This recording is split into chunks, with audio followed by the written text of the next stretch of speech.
皆さん、こんにちは、エマです。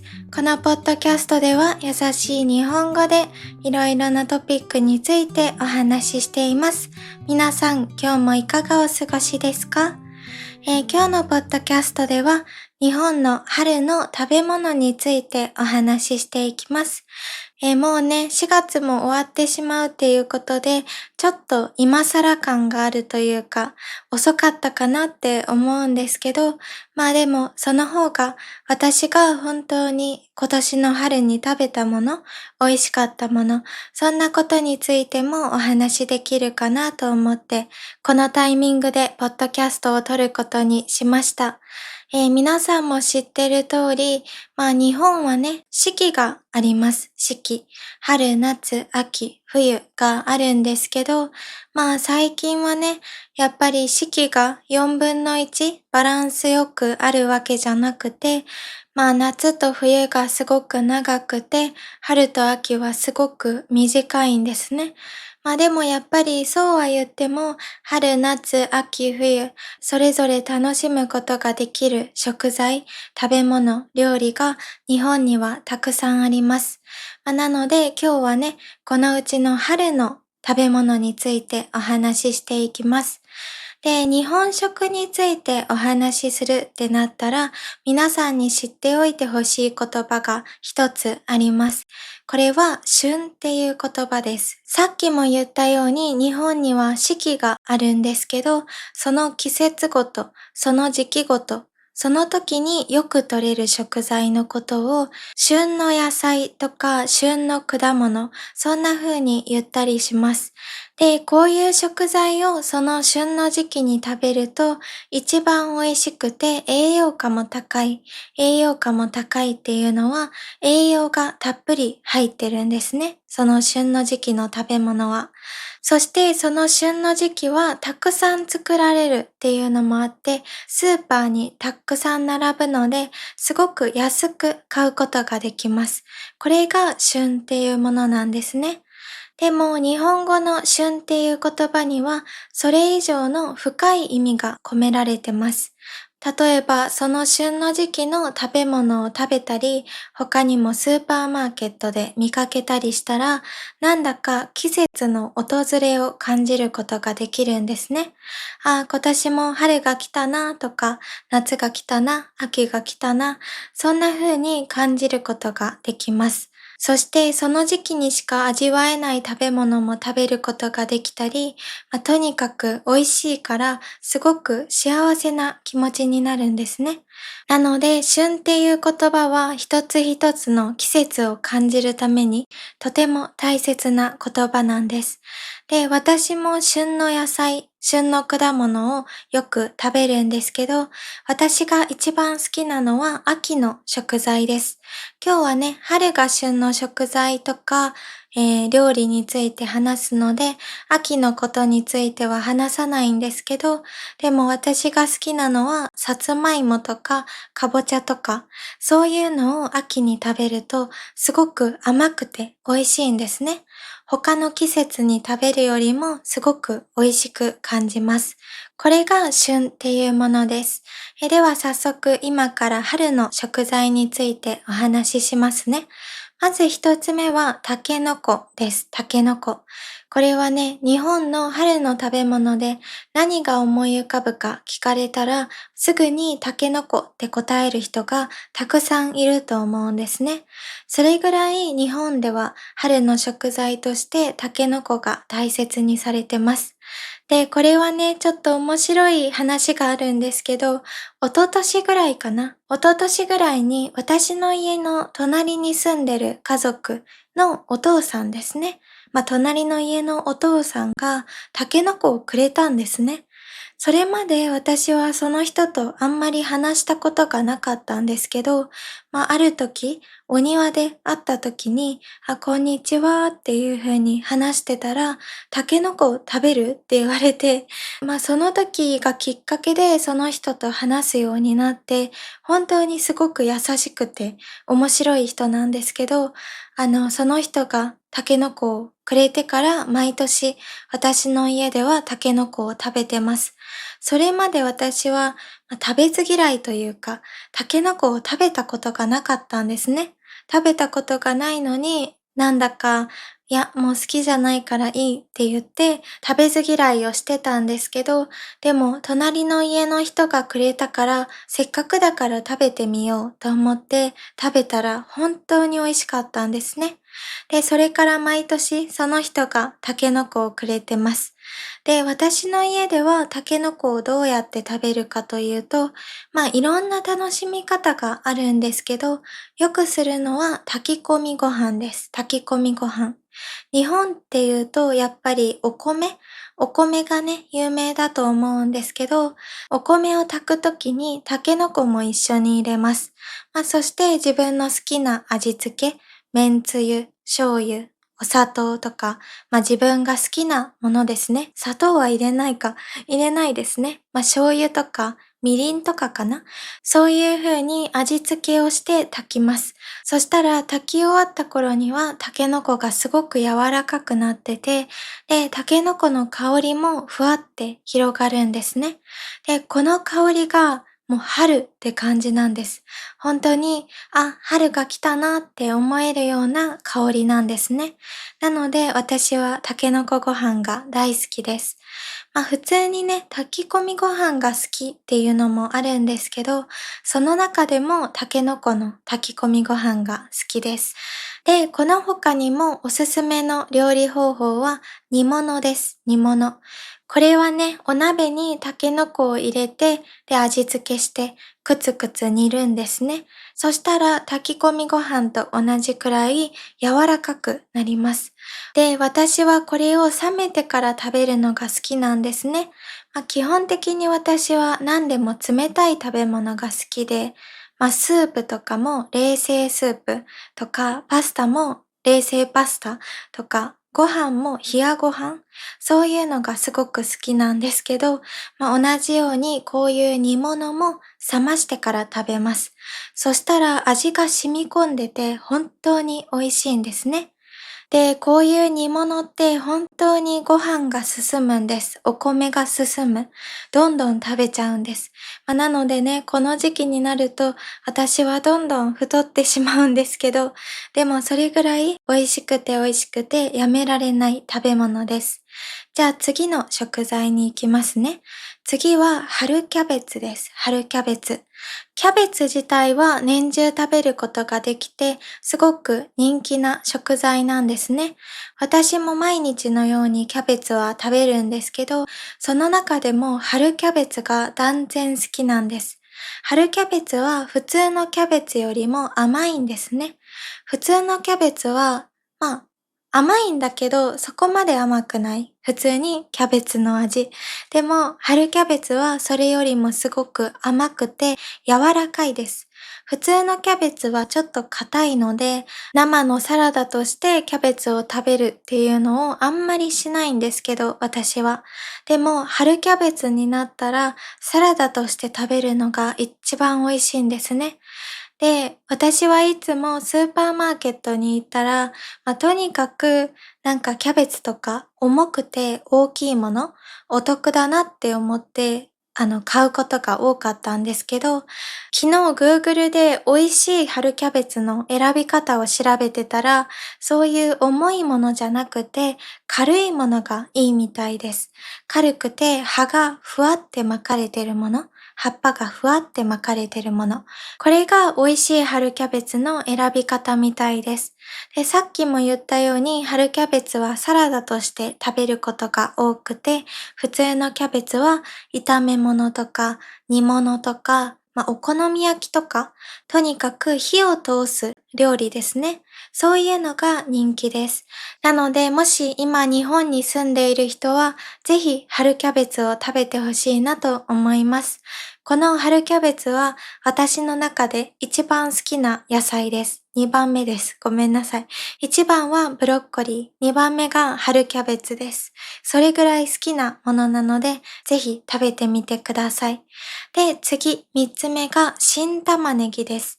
これも春キャベツと同じように、この時期になったらお店に出回る玉ねぎですね。玉ねぎもすごく人気な食材で一年中食べられるんですけど、でも新玉ねぎ、これがね、本当に美味しいんですね。これも、キャベツと同じ、春キャベツと同じで、普通のものに比べてすごく甘いんですね。辛みが少ない。なんか玉ねぎって結構辛いじゃないですか。生で食べたら。なのでサラダとしてじゃなくて煮物とか炒めたり、そういう風にして火を通して食べることが多いんですけど、でもこの新玉ねぎは私はいつもサラダとして食べてます。最近は新玉ねぎとトマトでマリネを作って毎日毎日食べてます。でもね、最近知ったんですけど、この玉ねぎ、生の玉ねぎってあんまり食べ過ぎたら良くないみたいなんですね。体に悪いみたいでお腹が痛くなったり、頭が痛くなったり、めまいがしたり、クラクラしたり、そういうことにつながってしまうらしいので、最近は食べ過ぎないように我慢してます。でもね、これも美味しくてやめられないんです。で、他にもこの新玉ねぎの特徴は、切るときですね。玉ねぎを切るときってすごく目が痛くなりますよね。私は普通の玉ねぎを切ったり、スライスしてたら、もう号泣しながら料理してるんですね、いつも。それぐらい目に染みて痛くて涙が止まらなくなるんです。でも、この新玉ねぎはあんまり目が痛くならない。私の気のせいかもしれないんですけど、そんなに目が痛くなったことがなくて、泣かなくていいっていうのもあって、この時期の新玉ねぎが私は大好きです。で、この3つ、タケノコ、春キャベツ、そして新玉ねぎ。これはね、結構料理に使われるものなんですけど、今から2つは果物とスイーツについてお話ししていきます。果物はイチゴです、イチゴ。イチゴはね、冬から春にかけてすごく人気ですね。私は実は去年までイチゴをちゃんと食べたことがなかったんです。これもタケノコと同じで食べず嫌い。イチゴは美味しくないって思い込んで食べなかったんですね。でも去年働いてたカフェでパティシエさんから美味しいから食べてみなよって言われて食べてみたんです。そしたら本当に美味しくて、もうそれからイチゴにハマってしまって、イチゴのスイーツとか食べるようになりましたね。他にもたまにイチゴのパックを買ったりもしてます。それぐらい好きになりました。でも、イチゴってね、日本ではすごく高い食べ物で、なのであんまり買うことはできないんですけど、でもレストランに行ったりカフェに行ったりしたら、最近はイチゴのスイーツを選ぶことが多いですね。で、実は私が住んでる奈良県はイチゴがすごく有名なんですね。美味しいイチゴがたくさんあります。その中でも人気なのがアスカルビーとコトカっていうものなんですけど、この2つの品種、ブランドですね。イチゴのブランド。この2つはめちゃくちゃ美味しいです。本当に美味しい。私もこの2つがスーパーマーケットで並んでたり、この2つを使ったスイーツとか、カフェとか、そういうのがあったらついつい入っちゃいます。それぐらいこの2つのブランドは美味しいです。他のももちろん美味しいんですけど、でも私は特にこの2つが好き。で、日本では、普通にイチゴケーキとかイチゴパフェっていうのも人気なんですけど、他にも夏の時期になると、イチゴのかき氷ですね。イチゴのかき氷。これがすごく人気になります。春から夏にかけてかな、暖かくなってきた頃にかき氷が出始めるんですけど、これがね、本当に美味しいんです。私も去年お父さんとお母さんと一緒に、そのいちごのかき氷を食べにちょっと遠くまで行きました。奈良県の南の方に行ってそれを食べたのを今でも覚えてます。それぐらいめちゃくちゃ美味しかったです。で、お母さんといつも行くレストランがあるんですね。カフェレストラン、レストランカフェみたいな。レストランとしても使えるし、カフェとしても使える場所があるんですけど、そこに行ったらスイーツバイキングがついてくるんですね。サラダとスイーツ食べ放題。そういうのがついてきます。で、3月と4月だったかな。その時期は、このスイーツバイキングがいちごフェアなんですね。いちごフェアが始まります。なので、ほとんどのスイーツは全部いちごのものになる。いちごのタルトとか、いちごのパンナコッタ、いちごのムースとか、こんな風にいろんな種類のスイーツが楽しむことができるんですね。なので、私はこれが大好きで、今年も行ってきました。この前。なので皆さんもぜひ春の時期に日本に来たらいちごを食べてほしいなと思います。じゃあ次、最後。最後はスイーツです。スイーツ。もう私が大好きな話ですね。私は本当に甘いものが大好きで、和菓子、洋菓子、両方好きなんですけど、特に和菓子が好きなんですね。日本のお菓子。おはぎとか、お団子とか、お米から作られるスイーツが大好きです。その中でも春に人気なのが桜餅っていうものです。これはお餅が中にあって、それを桜の葉っぱで巻いてるんですね。なので、そんなに桜の味がガツンってくるわけじゃなくて、ほんのり香りがするぐらいなんですね。この葉っぱのおかげで。で、多分ね、この葉っぱも食べて大丈夫だと思います。私はいつも葉っぱも食べるんですけど、これが本当に美味しいんですね。塩か何かわからないんですけど、この葉っぱはちょっとしょっぱいんですね。で、このしょっぱいのと中のお餅の中にあんこも入ってるので、この甘さ、しょっぱさが組み合わさって、掛け合わさって、とにかく美味しいんですね。なんか私はこういう風にしょっぱいものと甘いものが掛け合わさってるもの、こういうのが好きなんです。なんか甘いだけだったらすごく疲れちゃう。なんかちょっと食べて、もういいやってなっちゃうんだけど、しょっぱいのと甘いのが両方あるから、何個でも何個でも食べれちゃう。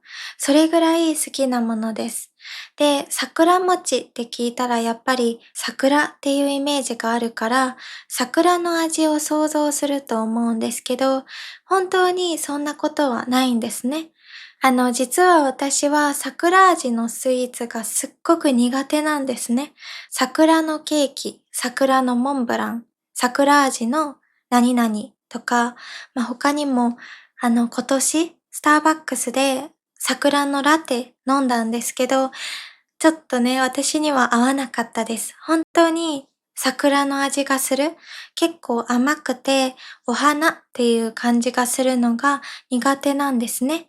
でも、この桜餅はそんなに桜の味もしなくて、本当に葉っぱのおかげでふわーって広がってるぐらいの香りなので、桜味が苦手だなとか、食べたことがなくて不安だなって思う人、そういう人でも楽しんでもらえると思います。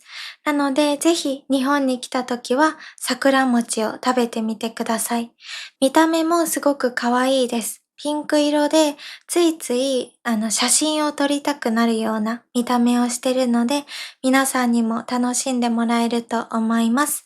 では今日はこんな感じで日本の春の食べ物についてお話ししてみました。いかがでしたか？今日も楽しんでいただけていたらとても嬉しいです。ちょっと春が終わってしまってタイミングが遅かったかなって思うんですけど、来年また春に日本に来る人とか、今ね、日本に住んでいる方とか、まだまだ春の食材はスーパーに並んでると思うので、ぜひ食べてほしいなと思います。では皆さん今日もここまで見てくれて本当にありがとうございました。今日の動画もいいなと思ってくださった方は、高評価、コメント、そしてチャンネル登録もお待ちしております。では皆さんまた次回のポッドキャストでお会いしましょう。今日もいい一日をお過ごしください。じゃあね。